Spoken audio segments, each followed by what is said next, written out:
यही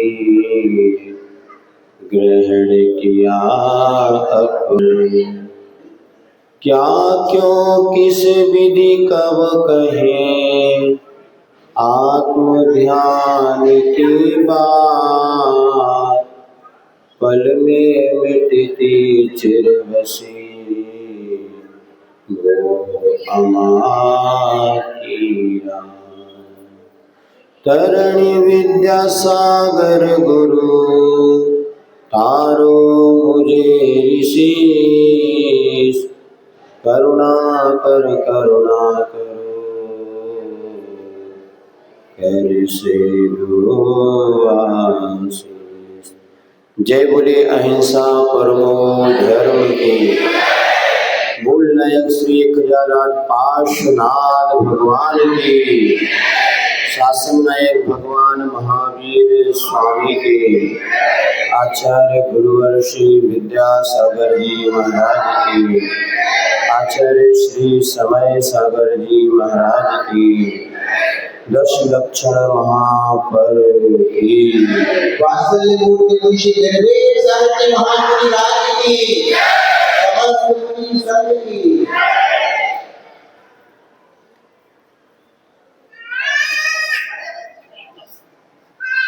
अपने जीवन को सुख और शांतिमय बनाना है और जीवन का पुरुषार्थ निरंतर चल रहा है। जे त्रिभुवन में जीव अनंत, सुख चाहे दुख दे। हर संसारी प्राणी दुख से भयभीत होता है और सुख प्राप्ति के लिए पुरुषार्थ करता है, सुख की चाहना रखता है। विभिन्न संसाधनों के माध्यम से अपने जीवन को सुखी बनाने का प्रयास करता है, लेकिन वास्तविक सुख हमें कहाँ मिलेगा, कैसे मिलेगा?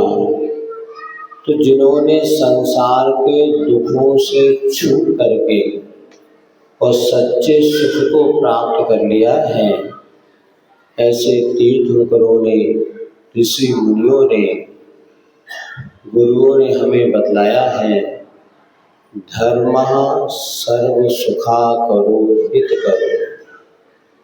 धर्म ही एक संसार में ऐसा है जो सर्व सुखों को देने वाला है।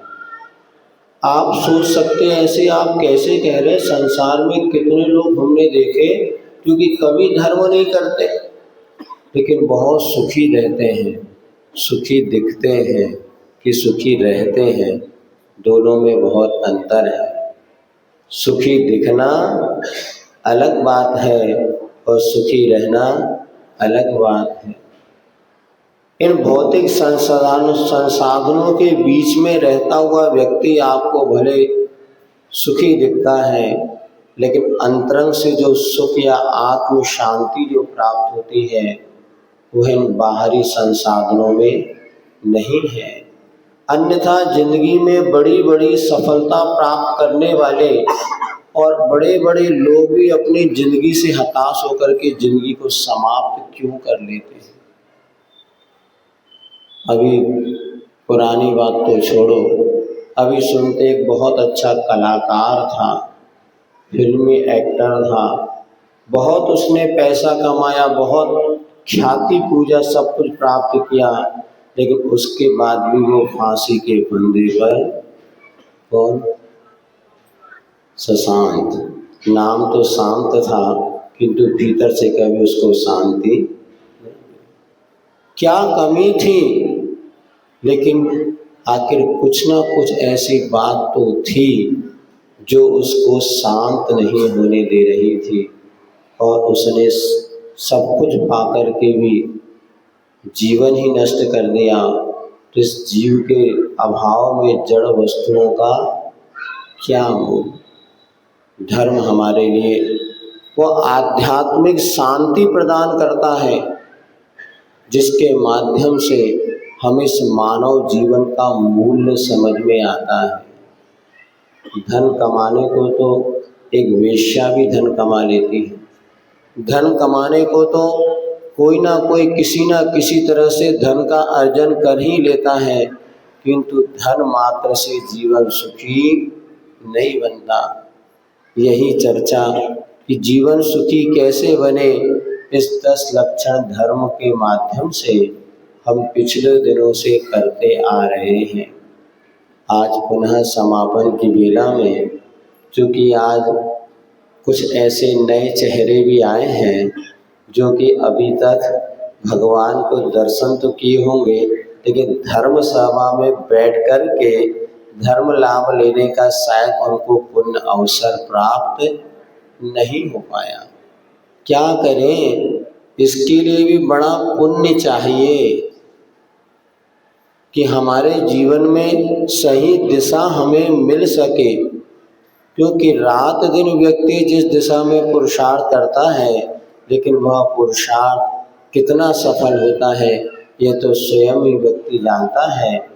आज यहाँ पर हम 10 लक्षण पर्व के समापन की वेला पे जिन शासन की प्रभावना के रूप में हमने आज श्री जी का विमान महोत्सव संपन्न किया, और एक ये भी भाव था कि जो लोग 10 दिन भगवान के दर्शन करने नहीं आ सके, तो भगवान कहते हैं बेटा अब तो रुक जा, मैं ही तेरे घर आ जाता हूँ।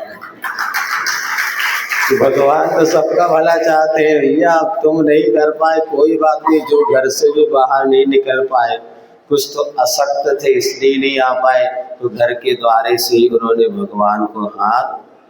और बहुत से ऐसे जैनतर भाई थे जो आज मंदिर में नहीं आ पाए, किंतु आज जब श्री जी निकले तो उन्होंने जिनेंद्र भगवान के उस वीतराग मुद्रा का दर्शन कर लिया। यहाँ तक कि कुछ पशु पक्षी भी ऐसे हो सकते हैं, आप ही नहीं पशु पक्षी भी सम्यक दृष्टि हो सकते हैं। तो ये विमान महोत्सव के माध्यम से जिनेंद्र श्री जी का विहार अभी आप लोगों ने इस भानपुर के परिक्षेत्र में किया। वैसे बुंदेलखंड वगैरह में या हम लोग यहाँ बचपन में इसको जल यात्रा कहते थे, और सभी बुजुर्ग लोग यहाँ जल लेने जाते थे, और बढ़िया चारों दो अच्छे बड़े डंडे वगैरह के बीच में शुद्ध वस्त्र पहन करके कुछ लोग दूर कहीं पर जहाँ कुआं बावड़ी होता था वहाँ से जल भर करके और फिर यहाँ पर श्री जी का अभिषेक विधि संपन्न होती है, और फूल माल वगैरह वगैरह की बोलियाँ ज्ञान माल दर्शन माल चारे से ये भी फूल मनोहर मनोहर करके यहाँ फूल माल की परंपरा बाद में होती होगी। हाँ नहीं, अलग अलग जगह देखो, इसमें कोई बाधा नहीं, द्रव्य क्षेत्र काल के अनुसार परंपराएं बदलती हैं। अभी इधर अशोकनगर गुना आप जाएंगे, वहाँ 2-3 दिन के विमान निकलते हैं, और ऐसे में आज जाएंगे फिर जहाँ जाएंगे वहाँ रुकेंगे, रात भर वहाँ रहते श्री जी, और दूसरे दिन पुनः जुलूस के साथ आते हैं। अपने अपने क्षेत्र की परंपरा है। लेकिन यहाँ पर भी आज आप लोगों ने आज उत्तम ब्रह्मचर्य व्रत का दिन है, और सभी लोग आज निर्विकल्प हैं। किसके मान दिए, भोजन पानी की कोई चिंता नहीं है। और कब तक घर जाना है महाराज, जितनी देर बैठा ले रखो तो अच्छो है, यहाँ से छूटे तो मन भी गड़बड़ नहीं। संकल्प शक्ति होती है तो मन कभी गड़बड़ाता नहीं। वैसे भी हमने देखा जब बड़ा जुलूस निकलता था, लौट के आते थे 6-6:15 बजे तो बजी जाते थे जनरली उस समय, क्योंकि जुलूस निकलता, बाद में बोलियाँ होती थी, आदि आदि करते। तो अभी तो आपको 4:15 भी नहीं बजे हैं, इसलिए कोई अभी आकुलता तो वैसे आज है नहीं। और जो लोग आज पहले दिन आए हैं महाराज के प्रवचन सुनने, या तो दुकान बंद है, अब बाहर घूम के भी क्या करें, घर में भी कोई जुगाड़ तो है नहीं है, होटल में आज खाना नहीं है, तो चलो श्री जी के सम्मुख बैठ कर के और गुरुओं की वाणियों का कुछ लाभ ले ले। क्यों भैया, तैयार हो? आकुलता तो नहीं? अभी जो थे आकुलता वाले वो चले गए, कोई बात नहीं, अच्छा है आप लोग तो निराकुल होकर के बैठ रहे हैं। तो आज हमने वास्तव में ये मानिएगा, जिस धर्म को आज तक हमने सुख का साधन नहीं समझा, यही वास्तव में सुख का साधन है। दुनिया में कितने भी पर वस्तुओं का आप संग्रह कर लेना, उससे जो सुख मिलता है वो क्षणिक सुख मिलता है। कर्म परवशे शांति दुखे रंत्रितोदये, पाप बीजे सुखे नास्ता श्रद्धा नाकांक्षणा स्मृता। स्वामी समंतभद्र स्वामी ने लिखा है कि हमारे जो इंद्रिय सुख बाहरी सुख होते हैं बहुत क्षणभंगुर होते हैं, कर्म के अधीन होते हैं और दुख से मिश्रित होते हैं। इसलिए जो सम्यक दृष्टि होता है वो ऐसे सांसारिक सुख की आकांक्षा नहीं करता, अपितु पारमार्थिक सुख की इच्छा रखता हुआ वो निरंतर पुरुषार्थ करता है। तो आज हमने मंगलाचरण में पार्श्वनाथ भगवान की स्तुति पढ़ी और पार्श्वनाथ भगवान के जीवन से शायद हर व्यक्ति यहाँ पर परिचित होगा। सबसे पहले जब हमने धर्म की शुरुआत की थी तो पहला धर्म कौन सा था? बोलो भैया, क्षमा धर्म था। लेकिन क्षमा धर्म में हम नहीं रुके, उसके आगे एक शब्द और लगाया, उत्तम क्षमा। उत्तम शब्द किस बात की व्याख्या करता है? माँ क्षमा धर्म कहने से काम चल जाता, किंतु आचार्य कहते नहीं, इसके आगे उत्तम शब्द लिखने के पीछे प्रयोजन है कि लौकिक ख्याति पूजा लाभ के लिए किया गया यह कर्तव्य वास्तविक धर्म नहीं है। बहुत लोग हैं जो क्षमा धारण करते हैं। आपकी दुकान में जब ग्राहक आ जाता है और वह यदि आपके अनुकूल नहीं होता तो भी आप उस पर गुस्सा नहीं करते, क्योंकि आपको पता है यदि मैं गुस्सा करूंगा तो ग्राहक चला गया तो फिर कभी लौट के दुकान में आने वाला नहीं है। अनेक ऐसी जहाँ पर हम स्वयं सक्षम नहीं होते तो वहाँ चुपचाप शांत बैठ जाते हैं।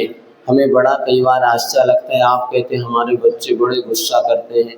अरे वही बच्चे जब किसी की नौकरी करने चले जाते हैं, जैसे महाराज बता रहे थे, बॉस के सामने ऐसे हाथ बांध के खड़े रहते हैं, जी सर, जी सर, जी सर। सामने वाला 10 खरी खोटी सुना रहा है, फिर भी आपके बेटा बेटियों को गुस्सा, और घर में माँ इतना सा बोल दे फिर देखो पूरा घर में महाभारत है ना। ये गुस्सा भी विशेष क्वालिटी का कहीं पर आता और कहीं पर नहीं आता।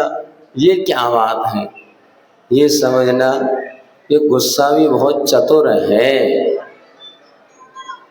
पार्श्वनाथ भगवान के जीवन में ऐसी विपरीत परिस्थिति बनी कि एक भव नहीं 10 भव तक कमट का जीव उत्सर्ग करता रहा, किंतु उसको समता से सहन करते रहे। महाराज बहुत कठिन है, सहन करना बहुत कठिन है। एक हाई को लिखा था, कर्म कटते, बोलो, अपमान सहो तो सम्मान से क्या। हमारे कर्म कटेंगे अपमान को सहने से कि सम्मान को सहने से? बोलो। किसी ने आपकी प्रशंसा करती 2 माला पहना दी और आपको वाह वाह कितनी आप अच्छे कह दिया, क्या इसकी प्रशंसा के शब्द सुनने से हमारी कर्म कट सकते हैं क्या? बोलो भैया। और किसी ने आपकी निंदा कर दी, देखो कुछ आता तो है नहीं और बस आगे आगे होते रहते। अब ये कान आपके कानों में पड़ गए, आपने समता से सहन कर लिया कि मेरे ही कोई कर्म का उदय है जो मुझे ऐसे शब्द व्यक्ति ने कहे। अब ये शब्द आपने सुने, इससे क्या होगा? एक तो आपकी सहनशीलता का विकास होगा और दूसरी बात कर्म कटेंगे। आगम में लिखा है ये भाई आक्रोश परिसर, कोई गुस्सा आप पर कर दे और उसको सहन करोगे तो क्या होगा? इससे कर्म कटेंगे। धर्म क्या करता है? हे भैया, कोषाध्यक्ष क्या कहते हैं, बैठ तो जाओ।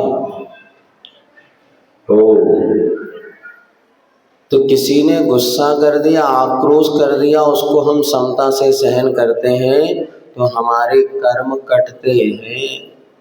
आप मंदिर क्यों जाते हैं बोलो? कर्म काटने के लिए। सकल कर्म क्षयार्थम, पूजन करते हैं, अभिषेक करते हैं, स्वाध्याय करते हैं, जो भी हमारे धार्मिक अनुष्ठान हम करते हैं इसका उद्देश्य कर्म क्षयार्थम। यदि किसी ने आपको बुरा बोला, अरे बताओ आज मैं सुबह पूजा नहीं कर पाया था, बहुत अच्छा रहा, कर्म नहीं काट पाया था, सामने वाले ने मुझे बुरा बोल दिया, अब निश्चित मेरे कर्म काटने का मुझे अच्छा साधन। निंदक नीरे राखिए आंगन कुटी, और बिन पानी बिन सावना निर्मल करे। ऐसी बचपन में स्कूल में कहानी पढ़ी थी। तो जब क्रोध के क्षणों में अगर हम इतनी सी जागृति रख पाते हैं कि वास्तव में ये अपमान या क्रोध के क्षण हमारे कर्म को काटने में कारण बनते हैं, तो उत्तम क्षमा धर्म हमारे भीतर उत्पन्न हो सकता है। ख्याति पूजा लाभ को लेकर के तो हमने अनेकों बार क्षमा धारण करी, किंतु कभी भी हमारा उद्धार उससे नहीं हुआ। तो वास्तव में धर्म बाहरी क्रियाओं को मात्र नाम नहीं है। बाहरी क्रिया हम जो कर रहे हैं ये भीतरी परिणति को बदलने के लिए कर रहे हैं। आपने देखा, रावण को भी देखा होगा। देखा क्या रावण को? ऐसे बोले सही में देखा हो। कहाँ देखा भैया रावण को? टीवी में देखा। कितना वैभव था, सब कुछ था, किंतु उसके बाद भी उस रावण को अंत समय में कोई परिवार, जब सारे बच्चे वगैरह सब कुछ उसके उस युद्ध में समाप्त हो गए। सुनते 1 लाख पूत 1.25 लाख नाती ता रावण घर दिया ना। किसकी वजह से बोलो? मान कसाई। मैं रावण, मैंने सीता का हरण करके लाया, अगर राम की हिम्मत हो ना तो मुझसे सीता वापस छुड़ा करके ले जाए। अब देखो सारे के सारे अब सगुन घटित हो रहे हैं। मंदोदरी चिंतित है और इधर कुंभकर्ण भी समझा रहा है, विभीषण भी समझा रहे कि भैया तुम गलत चीज ले आए, ये सीता तुम्हारे वंश को नष्ट कर देगी, इसलिए काम करो। सुन रहे नहीं सुन रहे? सीता को जो के तो वापस पहुंचा दो। लेकिन रावण भी समझ तो रहा है कि अब बेटा सब कुछ निपट जाएगा, इसलिए सीता को वापस कर दो, किंतु भीतर बैठा अहंकार क्या कहता है? मिट तो सकता हूँ किंतु झुक नहीं सकता।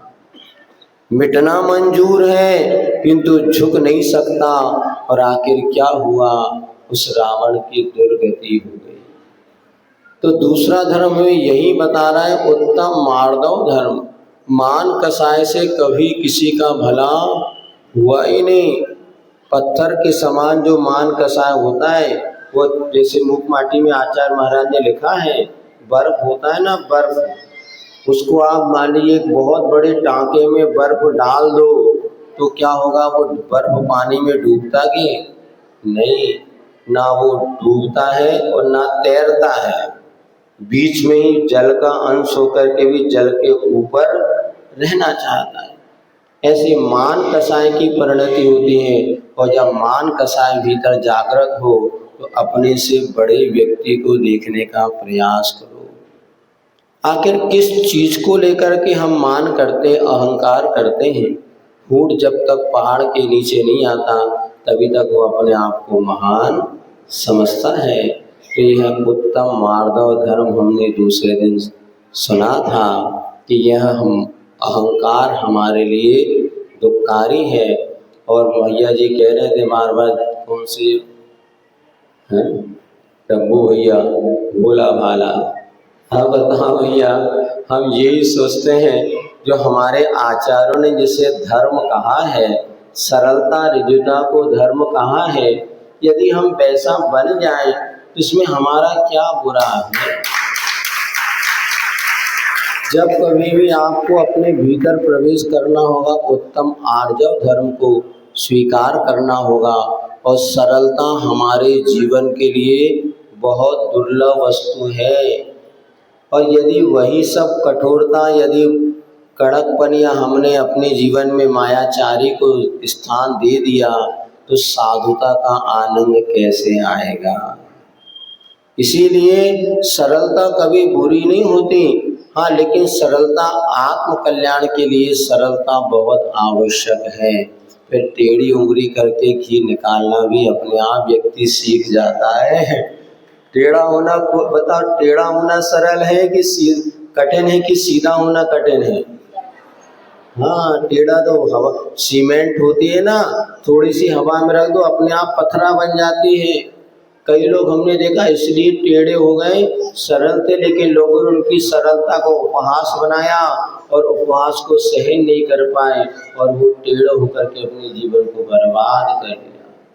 कई लोगों ने बताया, महाराज हम जब नौकरी करने जाते हैं, बाहर जाते हैं, और जब हम तो सरल थे, न कभी शराब पीते थे, न कभी सिगरेट पीते थे, न कभी गलत संगति में थे, लेकिन जब बाहर पहुँचे, बड़े सगा पहुँच गए और वहाँ पे जो, अरे ये देखो गांव का लड़का, ये क्या जाने जिंदगी क्या जी जाती है, ये गांव की बिटिया ये क्या जाने कि जिंदगी क्या होती है, चल हम तुझे बताते हैं, ले दारू पी कर देख, सिगरेट पी कर देख, ये पाप करके देख। हाँ यार, वास्तव में ये तो मुझे देहात की लड़की कह के लड़का कह के बेइज्जती कर रहे हैं, मैं भी ये करके दिखाता हूँ। और बस सरलता टेढ़ेपन में बदलने में टाइम नहीं लगता। कितने बच्चे हमारे पास आते हैं, अब क्या बताएं आपको। अब तो हमने फिर भी बहुत कम इस विषय में कहना शुरू कर दिया। पिछले 20-25 सालों में विद्यार्थी सम्मेलन रखते थे, बड़े बड़े अच्छे इस दूर पढ़ने वाले बेटा बेटी वगैरह को जब अब समझाते थे, मार देते थे, कई लोग आके अपनी व्यथा भी सुनाते थे और बताते थे, महाराज हमने तो पाठशाला पढ़ी, सब कुछ आपसे सीखा बचपन में, लेकिन हम ऐसी परिस्थिति में पहुँचे कि जब हमारे अहंकार को ठेस पहुँची तो हमने सब ये धर्म कर्म छोड़ दिया। आचार्य ने मूक माटी में लिखा है, आतंकवाद का प्रादुर्भाव क्यों होता है? जब अपने ईगो अहम को ठेस पहुँचती है तभी आतंकवाद पैदा होता है। इसीलिए ध्यान रखो, हम बच्चों को अच्छे संस्कार तो देते हैं किंतु अच्छा वातावरण नहीं दे पाते।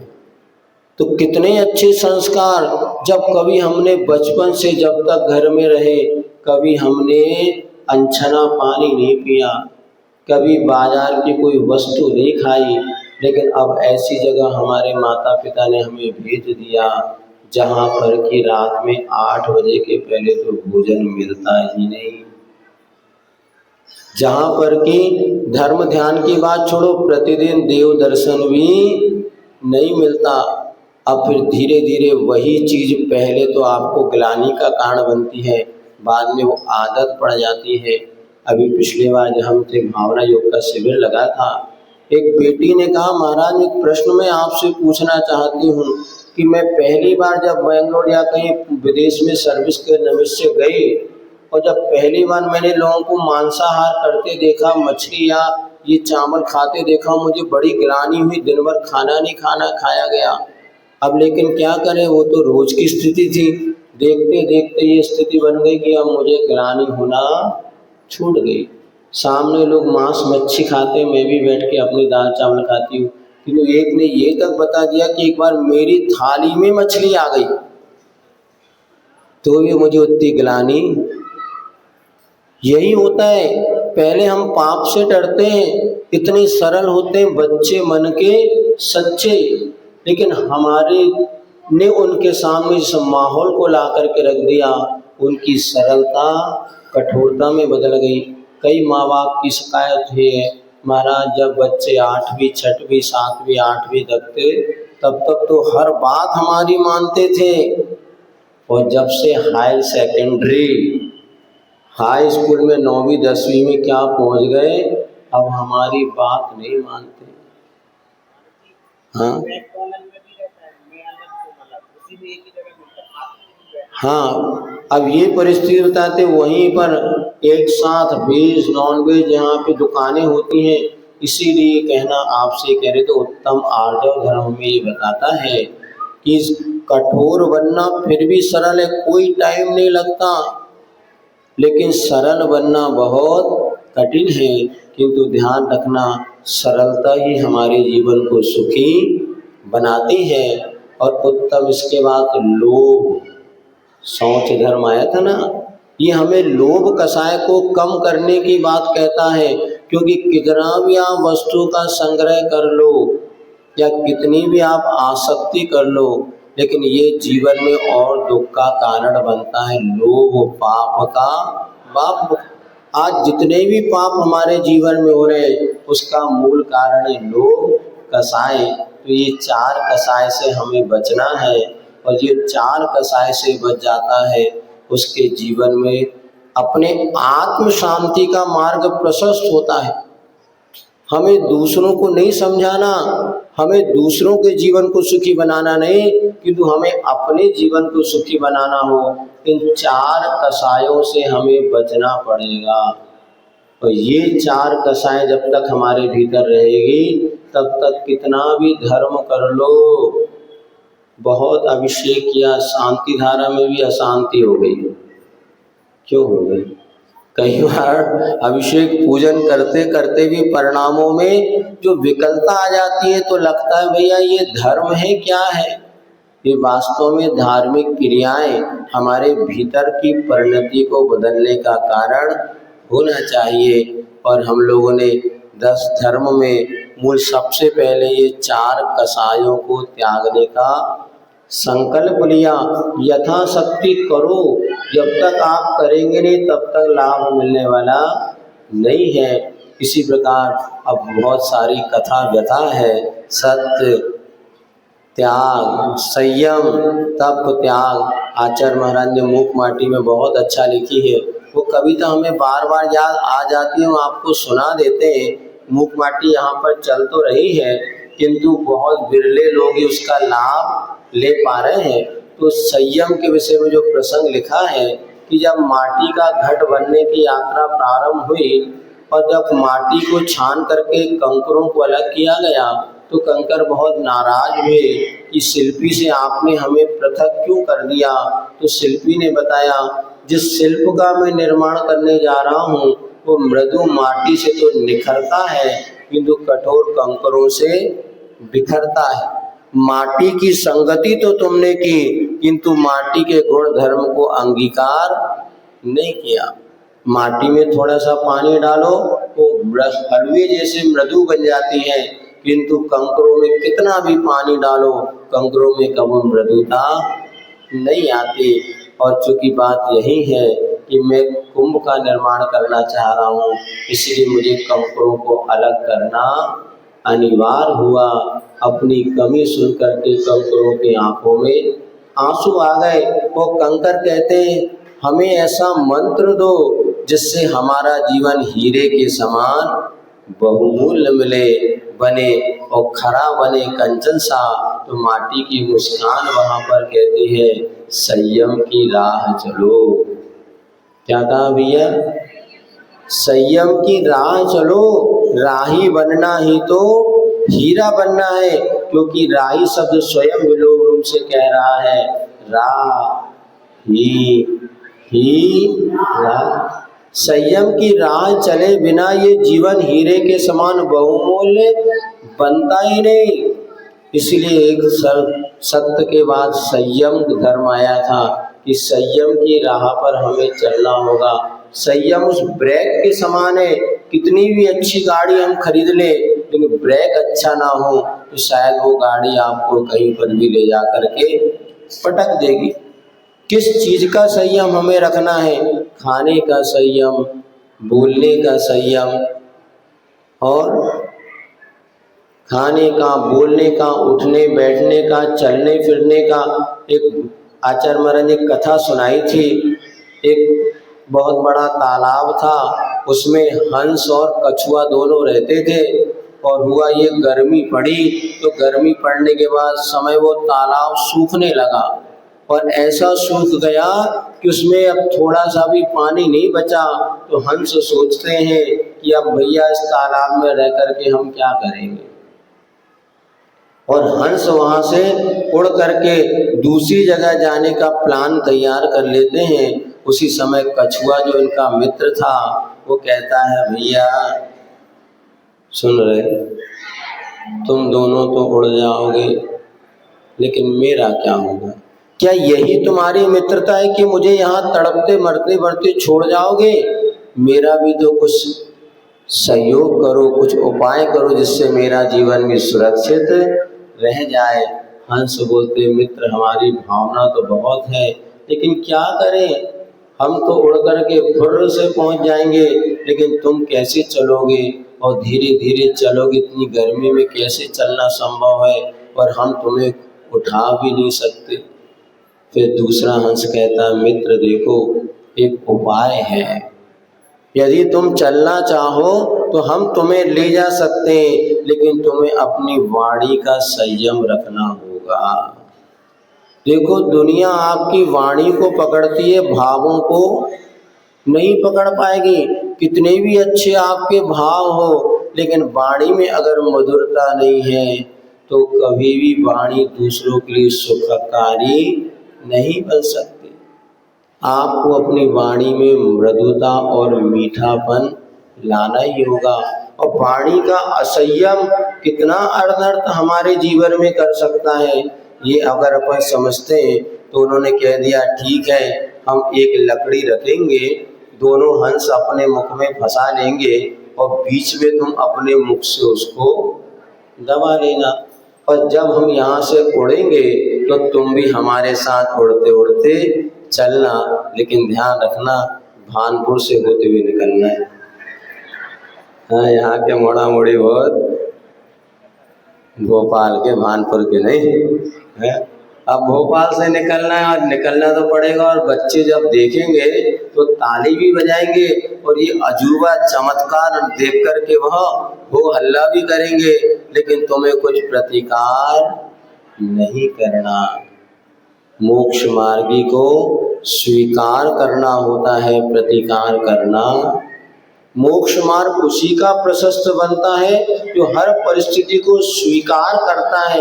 यहाँ कोई प्रतिकार करने की बात नहीं। श्रावक फिर भी विरोधी हिंसा कर सकता है, किंतु साधु कोई विरोधी हिंसा का त्याग है। साधु जो समता से सहन करता है, और वही बात वहाँ पर हुई। उसने समझाया कि भैया हंस ने सारी हामी भर दी, जो कहो सब मंजूर है। मन से, वचन से, काय से, जैसा तुमने कहा वैसा मुझे स्वीकार है, किंतु मेरे जान प्राण बचना चाहिए। और बस दोनों हंसों ने हंस कछुए को बीच में ले लिया और यात्रा प्रारंभ हो गई। और जैसे ही आकाश से गुजर रहे थे, बच्चों ने ताली बजाना शुरू कर दी, और ऐसे जोर की ताली बजाना, किसी ने पत्थर फेंकना शुरू कर दिया, किसी ने अरे देखो देखो देखो क्या हो रहा है। और सुनते सुनते बेचारे कछुए का तो दिमाग खराब हो गया, और आखिर उससे रहा नहीं गया। चुप बैठो, जैसे चुप बोलने के लिए मुंह बोला, धड़ाम से कछुआ नीचे आ गया और उसके प्राण पखेरु।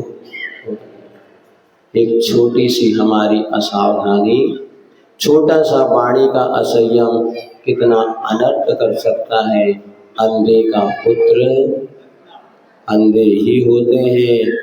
बस द्रौपदी का यह एक वाक्य महाभारत मचा गया।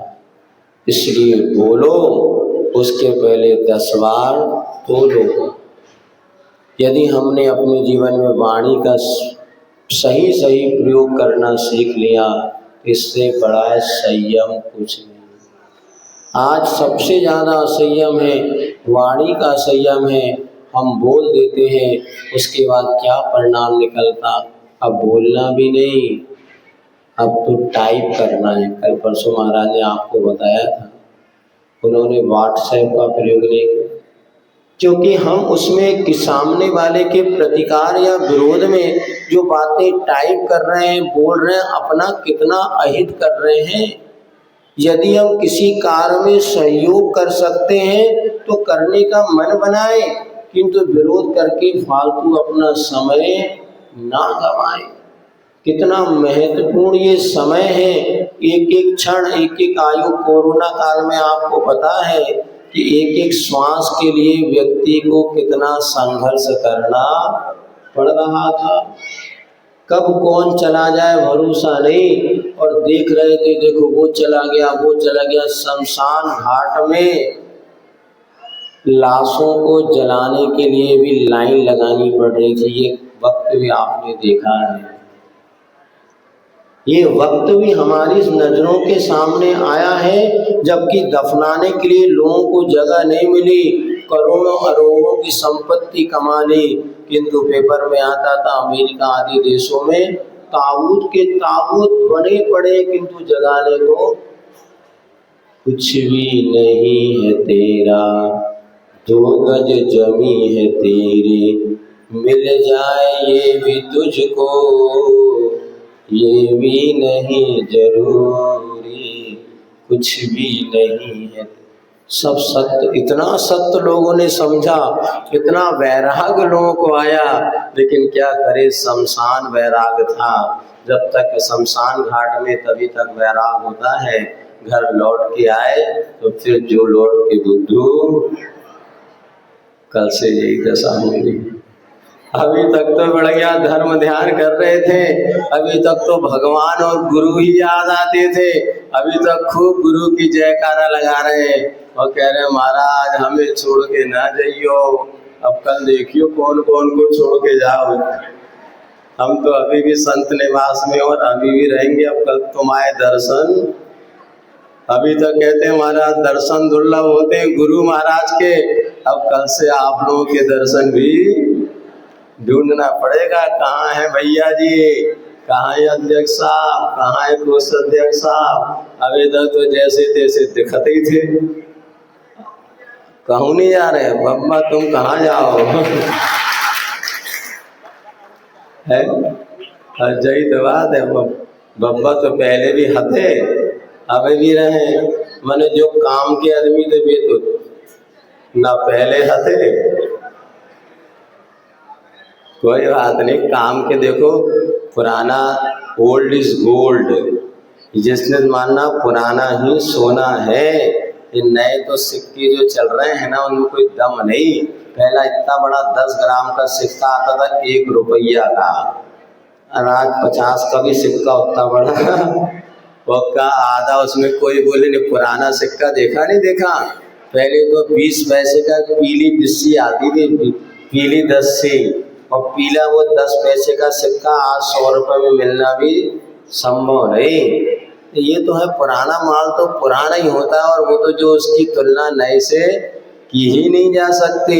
फिर भी लगता ये है पुराने कपड़े को ओढ़ा तो जा सकता है, पुराने कपड़े को सुरक्षित रखा जा सकता है, पुराने कपड़े को किसी को दिखाने की वस्तु बनाया जा सकता है, किंतु पहना तो नया कपड़ा ही जाएगा। ब्याह की शादी के समय का सूट रखा है क्या भैया? रखो है महाराज, लेकिन वो पहनवे के लायक स्मृति स्वरूप की भैया जो 50 साल पहले जब हमारी शादी हुई थी तब हमें ये ससुराल से कपड़े मिले थे, लेकिन पहनोगे क्या? नया कपड़ा ही पहनना पड़ेगा, भले वो बेकार हो, एक बार धोवे से रो दे, लेकिन पहनना तो वही पड़ेगा। ऐसी पुराने लोगों का सम्मान तो पूरा है, किंतु जिनको जिंदगी जीना है वो यदि धर्म सभा में नहीं आएंगे, आप कितना भी बैठो, अब मरने की कला बस सीख लो, जीने की कला आपके कोई काम की, और अब परिवर्तन भी नहीं होगा। ध्यान रखना, जैसे महाराज कुछ बोल रहे थे ना अपने जैन साहब, तो महाराज ने कहा बाबा तुम बैठ जाओ। आपको पता है कुछ भी हम समझा दें, लेकिन अब आपके जीवन में बुराइयां बची ही नहीं, और जितने आपको जीवन में आप कर सकते तो उतना कर लिया, बाकी परिवर्तन की कोई गुंजाइश भी नहीं है। सब सुन तो सकते हैं किंतु परिवर्तन की कोई गुंजाइश। इसलिए आचार्य महाराज बहुत होशियार थे, उन्होंने बहु बब्बा लोगों को सहारा तो दिया, किंतु बेटा हमारे संगे हो जाओगे तो हम भी विहार नहीं कर पाओ, तुम भी विहार नहीं। बड़ा आश्चर्य लगता जबकि चारों ओर ये था, अरे जवानों का क्या भरोसा, क्या है, और ऐसी बातें होती थी। एक बार सुधा शाह जी कोई संस्मरण सुनते, जब वो आचार्य महाराज के पास पहुंचे और उन्होंने कहा कि आचार्य श्री हम आपको अपने नगर में लेने आए हैं, तो आचार्य श्री ने कहा अभी हाँ हम लेने आए हैं। उन्होंने कहा पहले सफेद बाल वाले आए थे, उनको तो आपने निपटा दिया, समझा बुझा के भगा दिया, वो वापस चले गए। अब हम काले बाल वाले आए, हम आपको बाल वाले आपको जरूर लेकर के जाएंगे। तो आचार्य महाराज कहते हैं हमारे पास काले बाल वाले आते हैं, किंतु वो हमारे पास से जाते नहीं, यही रम जाते हैं। और उनका ये कैसा चमत्कार था वास्तव में। आज हमें लगता है, कई बार हम लोग सोचते हैं, हम भी सोचते हैं और हम सब महाराज इतना जो कि सब कुछ कर रहे हैं, उसके बाद भी नई पीढ़ी को धर्म से जोड़ना बहुत मुश्किल लगता। आज जुलूस में इतने चेहरे नए नए दिखे कि लगता ये जैन ही है का, कि पड़ोस में गणेश जी वाले इधर तो नहीं आ गए। ऐसे नए नए बेटा बेटी हमें लग रहा था कि अभी हम तो बुला बुला के बड़ी मुश्किल से 15-20 दिख रहे, और आज तो लग रहा था 50 ये जैनी है क्या क्या है। और अभी वो तो तुमने अंथों की व्यवस्था आज नहीं थी क्योंकि उपवास था, कुछ नहीं, कल सुबह लगते हो बढ़िया नाश्ता पानी तो और 10-20-25 और अतरे आते उतरे आज तेल में। लेकिन आज उसके बिना भी ये ऐसे नए नए चेहरे बहुत से दिख रहे थे। लग रहा था कि ये युवा पीढ़ी अगर धर्म से जुड़ जाए तो जिन शासन का कितना उन्नति हो सकती है। ये युवा पीढ़ी अगर पाप से बच जाए तो अपने आप के जीवन को कितना आदर्श और सुखी बना सकती है। कारण ये कि हमें अपनी चिंता नहीं है, क्योंकि हमें गुरु महाराज ने वो संबल दे दिया, वो सहारा दे दिया, वो शक्ति दे दी कि हम दुनिया में कभी भी भटकने वाले नहीं हैं। किंतु आपके घरों में जब आपकी आने वाली पीढ़ी को देखते हैं, कहते महाराज दर्शन के लिए समय नहीं है, अभिषेक के लिए समय नहीं है। साधु अभी भी सभा में बहुत से लोग ऐसे होंगे जिन्होंने आज तक संत निवास में पैर भी नहीं रखा होगा, और अच्छे अच्छे संभ्रांत परिवार 2-4 के नाम तो हमें गिना सकते, लेकिन गिना के बेइज्जती दिमाग में दिख रहे हैं। वो आज तक संत चढ़े नहीं होंगे, महाराज आए इतना तो पता है, लेकिन घर में तक आ गए तो देख लिया, बाद में हमें ढूंढत रहते कहाँ गए भैया, उन्हीं के तो कल दिखे थे। क्या करो। इसीलिए बब्बा तुमने सही बात कही कि हम कहूँ छोड़ के ना जाएं, और न भी जाओ तो कोई मतलब नहीं, चले भी जाओ तो कोई घाट हो नहीं। मनो जो मोड़ा मोड़ी घर में है, जो जवान युवा पीढ़ी, अन्यथा धर्म बूढ़ा हो जाएगा। वैसी देश तो बूढ़ा होने लगा। कल पेपर में परसों न्यूज़ आई थी कि देश में वृद्धों की संख्या बढ़ रही है और बच्चों की संख्या घट रही है। मंदिरों में भी यही होगा तो भगवान बूढ़ों बाड़ों के भरोसे रहेंगे तो आगे धर्म की परंपरा कैसे चलेगी। कितने दिन तक तुम और हमको जीना है बताओ, और 2-4 10 साल 15 साल, इसके बाद क्या धर्म 15 साल का ही है क्या। ये मंदिर हमने जो बड़े बड़े जिनालय, बड़े पार्श्वनाथ भगवान, हे बब्बा, ये पार्श्वनाथ भगवान जो हमने बनाए क्या 15 साल के लिए बनाए क्या ये प्रभु की प्रतिमा 10-15 साल के लिए नहीं, हजारों हजार वर्ष तक ये जिन बिंब यहाँ विराजमान होने वाले। इसीलिए आचार्य महाराज पाषाण के मंदिर, हमने आरसीसी के मंदिर बनाए, इनकी उम्र नहीं, किंतु भगवान तो पाषाण के, ये तो हजारों वर्ष के लिए। अब इस मंदिर का भी तो आगे जीर्णोद्धार करना पड़ेगा। अभी शिखर जाकर के आप देख लो, शिखर में दरारें पड़ने लगी, क्योंकि ये वस्तु कोई वो नई बात नहीं है। अब लेकिन उनकी जो स्थितियां होती चली जा रही हैं, हम पुरानी पीढ़ी वाले कब तक संभालेंगे? यदि नई पीढ़ी आगे नहीं आएगी तो धर्म का क्या होगा? जब साधु घर में पहुंचे और वहां पर देखो 4 दादियां 4 बब्बा, और जवान कहाँ है? महाराज वो तो स्कूल से, पहली बात तो है ही नहीं महाराज, घर है कोई मोड़ा मोड़ी नहीं है। कितने परिवार? महाराज 2 ही है। क्यों? हमने इतना बड़ा मकान 2 कैसे? हाँ वो बेटा चला गया बेंगलोर, बिटिया चली गई पूना, अब बचे घर में 2 ही प्राणी हैं। अब हम भी इंतजार कर रहे हैं कब बेटा बेटी लौट के आए। आएंगे क्या? कितों के लौट आए बताओ? जी आ गए, नाम बता रहे भैया का, वैभव आ गए लौट के, बाकी कोई नहीं लौट के आया। जो एक बार उड़ गया सो उड़ गया। बहुत रेयर पुण्यशाली 2-4 माँ बाप होंगे जिनके बच्चे वापस लौट करके आ गए। अब घर में जाओ मिलते नहीं, अब 1-2 हैं तो महाराज वो भी मंदिर नहीं जाते, पूजा नहीं करते। अब कैसे धर्म टिकेगा? वास्तव में हमारा धर्म बाहरी परिस्थितियों के साथ साथ भीतरी परिणामों पर आधारित है। इस 10 लक्षण दिनों में हमने सुना समझा, और एक बात हमेशा समझ लो, जिन धर्म विनिर्मुक्तो माँ भवे चक्रवर्ती स्यात् चेतोपि दरिद्रोपि जिन धर्मानु।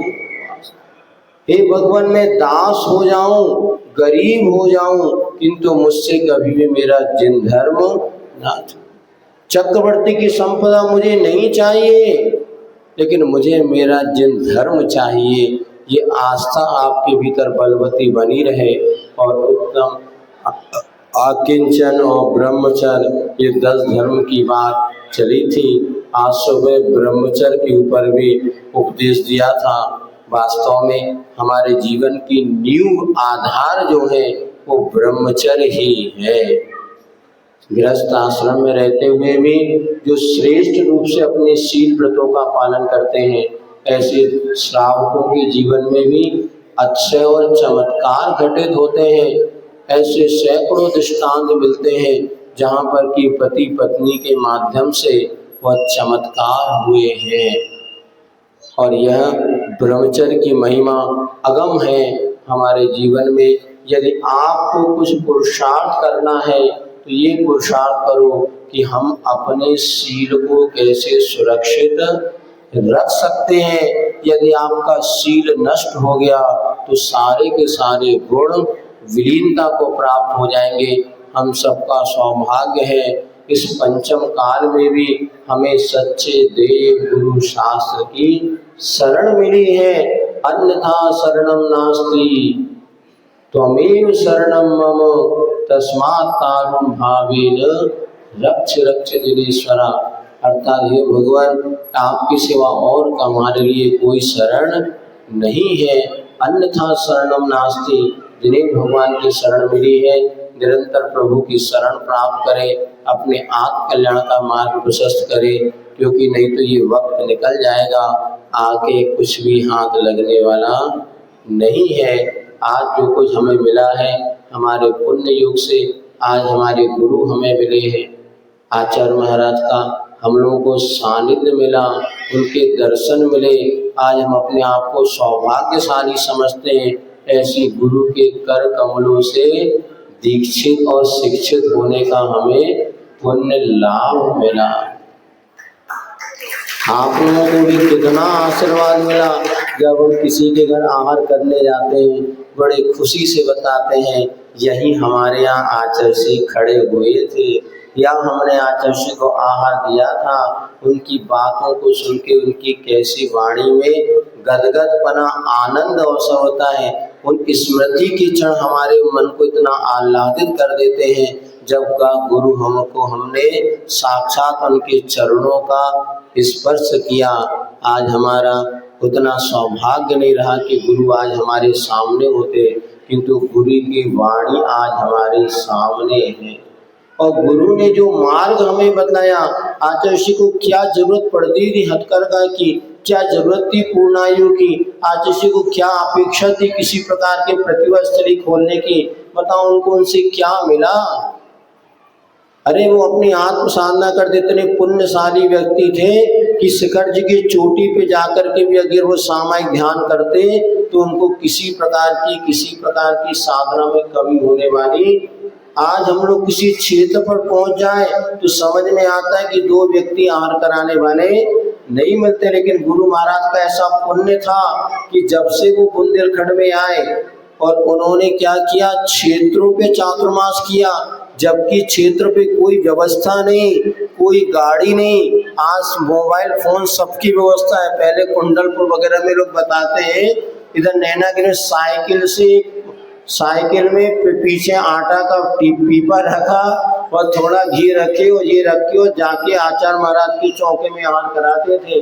और एक एक श्रावक के यहाँ 4-4, 5-5 महीने में 5-5, 6-6 बार आहार होते थे। उस समय बुंदेलखंड में आचार्य महाराज ने रह करके और किस तरह से साधना करते हुए ये अपने जीवन को कैसा वहाँ पर बना लिया और हम लोगों के लिए सब पुण्य अवसर मिला। अब फिर भी आज हमारा सौभाग्य है कि ऐसे गुरु की वंदना और उनका सानिध्य हमें मिला है।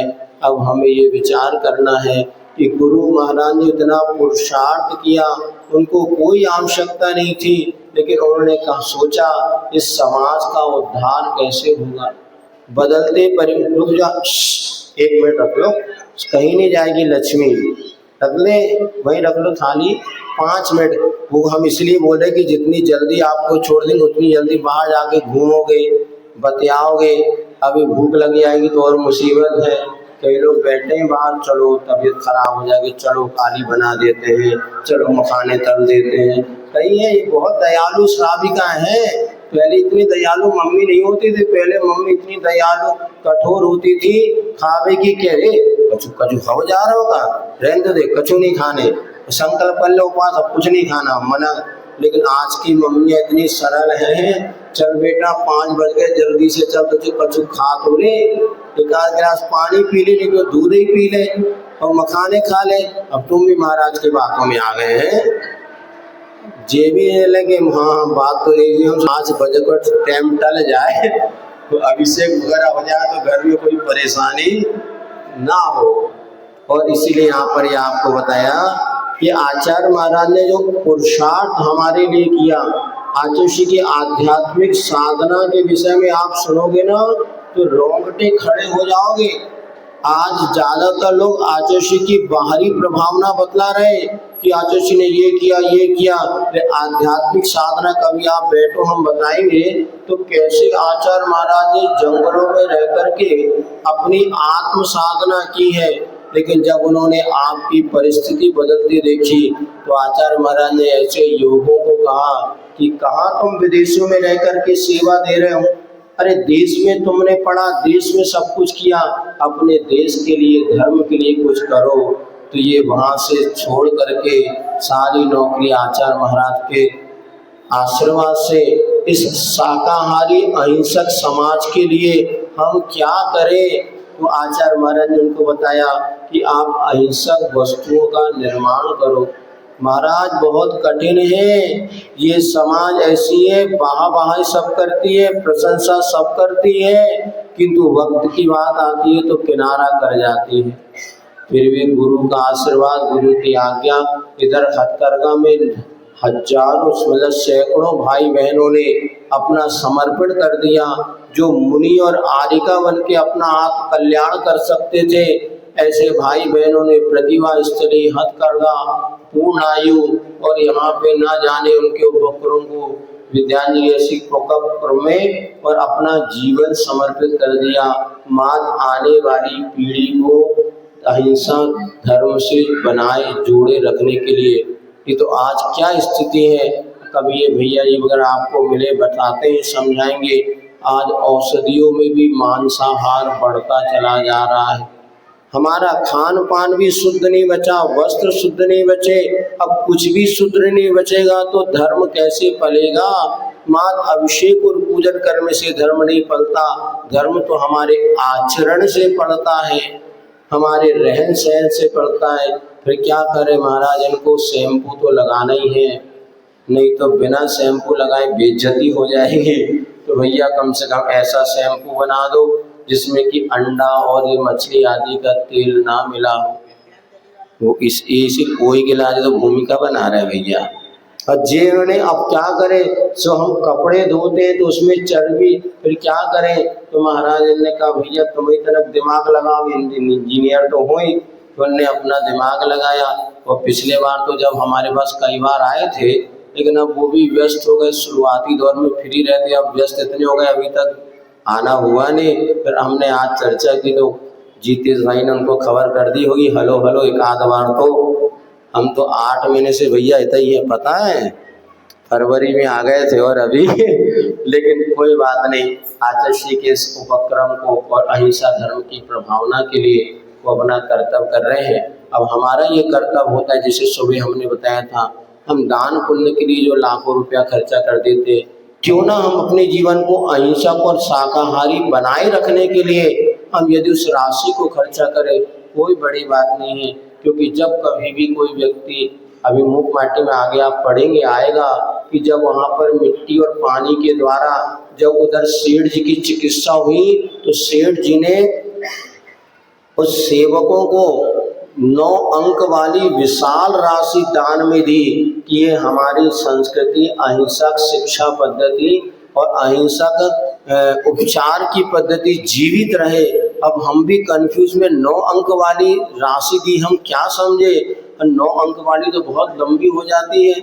हमने कहा महाराज से पूछवाया तो महाराज कहते 9 9 9 मतलब 99, 9 अरब 99, 9 अंक वाली लिखें तो कितनी हो जाएगी, 10 करोड़ से और ज्यादा, 10 करोड़।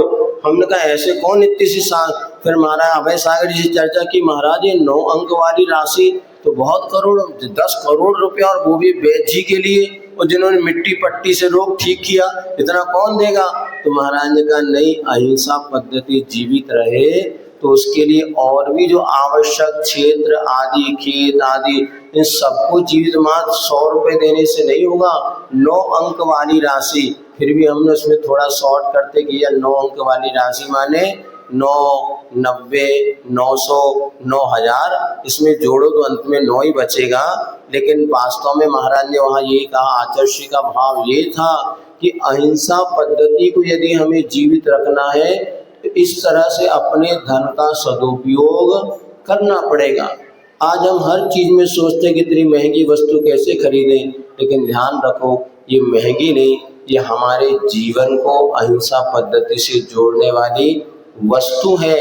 हम अपने विषय भोग के क्षेत्र में कभी विचार नहीं करते कि पाउच खाने वाला 20 रुपए का पाउच 100 रुपए में खरीदने को कोरोना काल में तैयार था। आपको पसंद बस आ जाए, फिर साड़ी की कीमत नहीं दिखती। जब तक पसंद नहीं, और एक पसंद आ जाए तो 200 की साड़ी 2000 खरीदने में तैयार हो जाते हैं। इसीलिए समझना आज हम सबका कर्तव्य है कि आज 10 लक्षण पर्व के समापन वेला पर हम अपने जीवन को अहिंसक जीवन शैली से जोड़ने का प्रयास करें। और जो लोग इस कार्य को करने में आगे आ रहे हैं, भैया जी ने भी पिछले 10 दिनों में आपको यहाँ पर सहज रूप से उनका आना हो गया, और सहज आकर के दूसरे भैया जी साथ में इधर पुष्पेन भी लोग 10-10 उपवास की साधना कर रहे हैं। इसके बाद आप देख रहे हैं कोई आवश्यक हो कमी नहीं। हमने तो आज पुष्पेन भाई से पूछे लो, भैया जी पानी आनी पी रहे कि नहीं पी रहे, क्योंकि अभी भी चेहरा तो लग रहा है कि बढ़िया खिला हुआ, और सारी की सारी साधना कर रहे हैं। वास्तव में यही तो संकल्प शक्ति का प्रभाव है। कहाँ एक दिन पानी ना मिले तो शाम को चेहरा मुरझा जाता है, कहाँ 10 दिन से निर्जल उपवास की साधना और 2-3 मंजिल में उतरना चढ़ना, और वहाँ पर सारे कोई भी हमने नहीं देखा कोई क्लास उन्होंने छोड़ी हो। थोड़ा सा कुछ है तो हम सोचते रहने दो आज क्लास पहुँच जाए, और पूरे सबको अभिषेक पूजन और श्रावकों कर्तव्य करते हुए ये वास्तव में मात्र पूर्व पुण्य का नहीं किंतु वर्तमान का पुरुषार्थ भी इसमें अपेक्षित है। हम सबके ऊपर गुरु महाराज की कृपा है, गुरु महाराज का आशीर्वाद है। अब उस आशीर्वाद को हमें किस रूप में हम उसका प्रतिकार चुका सकते, गुरु का उपकार तो सिद्ध बनने के बाद भी नहीं चुका सकते। आचार्य श्री हमेशा कहते थे ज्ञान सागर जी का उपकार हम सिद्ध बनने बिना कभी भी नहीं चुका पाएंगे। हाँ, गुरु की आज्ञा का पालन करके उनकी आज्ञा के अनुसार अपने जीवन को अच्छा बना करके निश्चित हम गुरु के उपकारों को चुका सकते हैं। आज गुरु महाराज को पुनः पुनः स्मरण करते हुए हमारा भी प्रथम चातुर्मास था आज। ये लोग कहते हैं हमारा प्रथम चातुर्मास, तो हमारा भी संघ से पृथक हुए तो 25 साल हो गए, किंतु 24 साल हमेशा किसी न किसी बड़े महाराज के सानिध्य में रह करके कि हम 10 लक्षण धर्म बनाते थे, और हमने इतनी मेहनत कभी नहीं की कि जितनी इस बार करनी पड़ी। लेकिन अब हमें विश्वास है कि अब हमें इतनी मेहनत नहीं करनी पड़ेगी, क्योंकि अब तीनों छल्लक जी को हमने देख लिया, ये भी बहुत अच्छे धन्यवाद हैं। अब हम इनकी एक नहीं सुनेंगे और सीधे कहेंगे बेटा आप तो करने ये जाओ। अभी हमने क्या हुआ, इतने दिन से हमने सुना ही नहीं था कि तीनों छल्लक जी क्या बोलते हैं, कैसा करते हैं, हमने तो अभी आज तक सुना ही नहीं। और हम जब कहते नहीं हमें कुछ नहीं आता, हमें कुछ नहीं आता, जिसको कुछ नहीं आता उसको सब कुछ आता है, ये हम समझ गए। अब हम तो बहुत हल्के हो गए।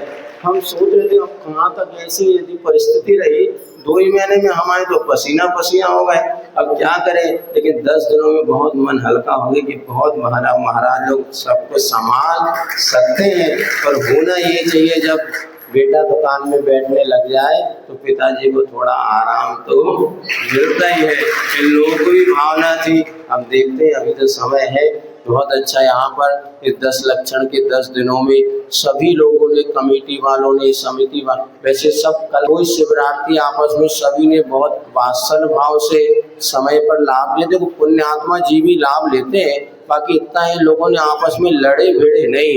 ये तो हमने देखा ये भादों के 10 दिन कुछ लड़ैया भी होते, कुछ भदैया, कुछ सदैया, कुछ लड़ैया। वो 10 दिन में लड़ने के लिए मंदिर आते उनको और उसका कोई काम, किंतु भानपुर में अभी कोई ऐसा लड़ैया हमें नहीं मिला। और सभी लोगों ने इन 10 दिनों में बहुत अच्छी धर्म साधना की। अभी हमारे पास आके लोग तो ऐसे हतोष, ऐसे आनंद, ऐसे भाव बना रहे, हमें डर लगता कहीं ऐसा ना हो जाए ये दीक्षा लेवी की कहने लगे। मैंने हमें पता है ये कल तक और रहेगा, परसों से अपने आप राग रंग के माहौल में जाओगे तो थोड़ा बहुत कोई बात नहीं। यदि स्वप्न में भी एक बार हमें सदग्रस्त या साधु बनने का विचार आ गया, यही हमारे धर्म 10 लक्षण पर्व की सार्थकता हो जाएगी। आप सब लोग अपने जीवन का कल्याण करें, बुराई से बचे और सम्यक पथ पर चले। इसी मंगल भावना के साथ पूरी भगवान महावीर स्वामी की